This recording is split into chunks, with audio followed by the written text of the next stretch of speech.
وہ خزائن جو ہزاروں سال سے مدفون تھے، اب میں دیتا ہوں اگر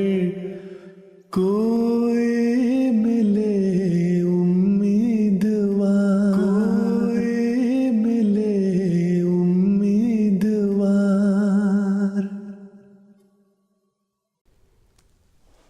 اعوذ باللہ من الشیطان الرجیم،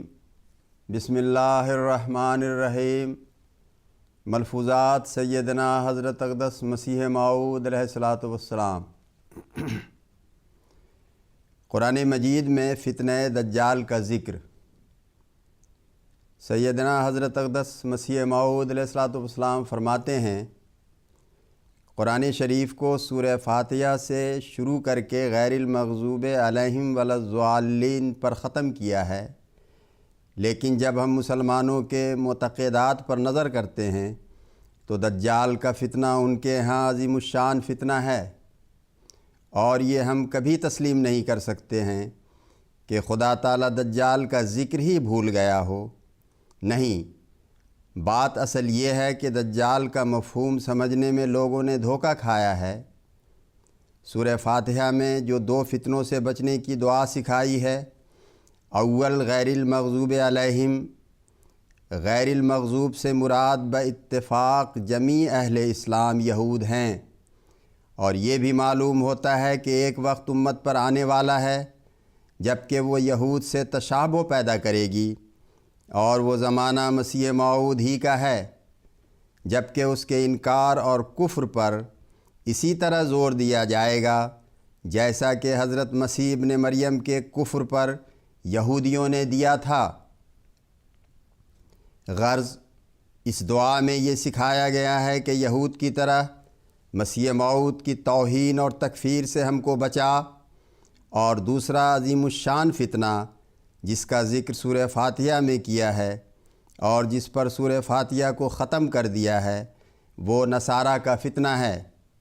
جو ولا الضالین میں بیان فرمایا ہے۔ اب جب قرآن شریف کے انجام پر نظر کی جاتی ہے تو وہ بھی ان دونوں فتنوں کے متعلق کھلی کھلی شہادت دیتا ہے۔ مثلاً غیر المغضوب کے مقابل میں سورہ تبت یدا ہے۔ مجھے بھی فتویٰ کفر سے پہلے الہام ہوا تھا، اذ یمکر بک الذی کفر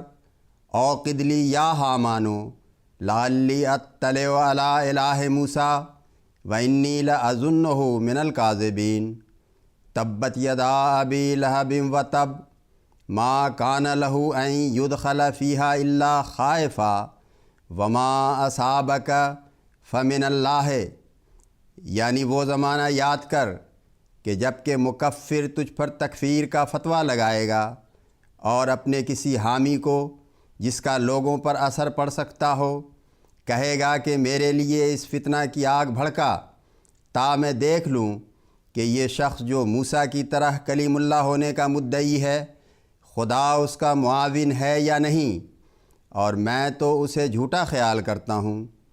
ابی لہب کے دونوں ہاتھ ہلاک ہو گئے اور آپ بھی ہلاک ہو گیا، اس کو نہیں چاہیے تھا کہ اس میں دخل دیتا مگر ڈر ڈر کر، اور جو رنج تجھے پہنچے گا وہ خدا کی طرف سے ہے۔ غرض تبت میں غیر المغضوب علیہم کے فتنہ کی طرف اشارہ ہے، اور ولا الضالین کے مقابل قرآن شریف کے آخر میں سورہ اخلاص ہے، اور اس کے بعد کی دونوں صورتیں سورۃ الفلق اور سورۃ الناس ان دونوں کی تفسیر ہیں۔ ان دونوں صورتوں میں اس تیرہ و تار زمانہ سے پناہ مانگی گئی ہے جبکہ مسیح موعود پر کفر کا فتویٰ لگا کر مغضوب علیہم کا فتنہ پیدا ہوگا، اور عیسائیت کی ضلالت اور ظلمت دنیا پر محیط ہونے لگے گی۔ پس جیسے سورہ فاتحہ میں جو ابتدائے قرآن ہے ان دونوں بلاؤں سے محفوظ رہنے کی دعا سکھائی گئی ہے، اسی طرح قرآن شریف کے آخر میں بھی ان فتنوں سے محفوظ رہنے کی دعا تعلیم کی، تاکہ یہ بات ثابت ہو جاوے کہ اول بآخر نسبت دارت۔ سورہ فاتحہ میں ان فتنوں کا ذکر ہے، وہ کئی مرتبہ بیان کیا ہے، مگر قرآن شریف کے آخر میں جو ان فتنوں کا ذکر ہے وہ بھی مختصر طور پر سمجھ لو۔ الضالین کے مقابل آخر کی 3 صورتیں ہیں۔ اصل تو قل هو اللہ اور باقی دونوں صورتیں اس کی شرح ہیں۔ قل هو اللہ کا ترجمہ یہ ہے کہ نصارہ سے کہہ دو کہ اللہ ایک ہے، اللہ بے نیاز ہے، نہ اس سے کوئی پیدا ہوا اور نہ وہ کسی سے پیدا ہوا اور نہ کوئی اس کے برابر ہے۔ پھر سورۃ الفلق میں اس فتنہ سے بچنے کے لیے یہ دعا سکھائی، قل اعوذ برب الفلق، یعنی تمام مخلوق کے شر سے اس خدا کی پناہ مانگتا ہوں جو رب الفلق ہے، یعنی صبح کا مالک ہے، یا روشنی ظاہر کرنا اسی کے قبضہ و اقتدار میں ہے۔ رب الفلق کا لفظ بتاتا ہے کہ اس وقت عیسائیت کے فتنہ اور مسیح موعود کی تکفیر اور توہین کے فتنہ کی اندھیری رات احاطہ کر لے گی، اور پھر کھول کر کہا کہ شر غاسق اذا وقب، اور میں اس اندھیری رات کے شر سے جو عیسائیت کے فتنہ اور مسیح موعود کے انکار کے فتنہ کی شب تار ہے پناہ مانگتا ہوں۔ پھر لکھا وَمِن شَرِّ النَّفَّاثَاتِ فِي الْعُقَدِ، اور میں ان زنانہ سیرت لوگوں کی شرارت سے پناہ مانگتا ہوں جو گنڈوں پر پھونکے مارتے ہیں۔ گرہوں سے مراد وہ معضلات اور مشکلات شریعت محمدیہ ہیں جن پر جاہل مخالف اعتراض کرتے ہیں اور ان کو پیچیدہ صورت میں پیش کر کے لوگوں کو دھوکہ میں ڈالتے ہیں۔ اور یہ 2 قسم کے لوگ ہیں، ایک تو پادری اور ان کے دوسرے پس خوردہ کھانے والے، اور دوسرے وہ ناواقف اور ضدی ملا ہیں جو اپنی غلطی کو تو چھوڑتے نہیں اور اپنی نفسانی پھونکوں سے اس صاف دین میں اور بھی مشکلات پیدا کر دیتے ہیں، اور زنانہ خصلت رکھتے ہیں کہ خدا کے مامور و مرسل کے سامنے آتے نہیں۔ پس ان لوگوں کی شرارتوں سے پناہ مانگتے ہیں، اور ایسا ہی ان حاسدوں کے حسد سے پناہ مانگتے ہیں، اور اس وقت سے پناہ مانگتے ہیں جب وہ حسد کرنے لگیں۔ اور پھر آخر صورت میں شیطانی وسوسوں سے محفوظ رہنے کی دعا تعلیم فرمائی ہے۔ جیسے سورہ فاتحہ کو الضالین پر ختم کیا تھا، ویسے ہی آخری صورت میں خناس کے ذکر پر ختم کیا تاکہ خناس اور الضالین کا تعلق معلوم ہو۔ اور آدم کے وقت میں بھی خناس، جس کو عبرانی زبان میں نحاش کہتے ہیں، جنگ کے لیے آیا تھا۔ اس وقت بھی مسیح موعود کے زمانہ میں جو آدم کا مثیل بھی ہے، ضروری تھا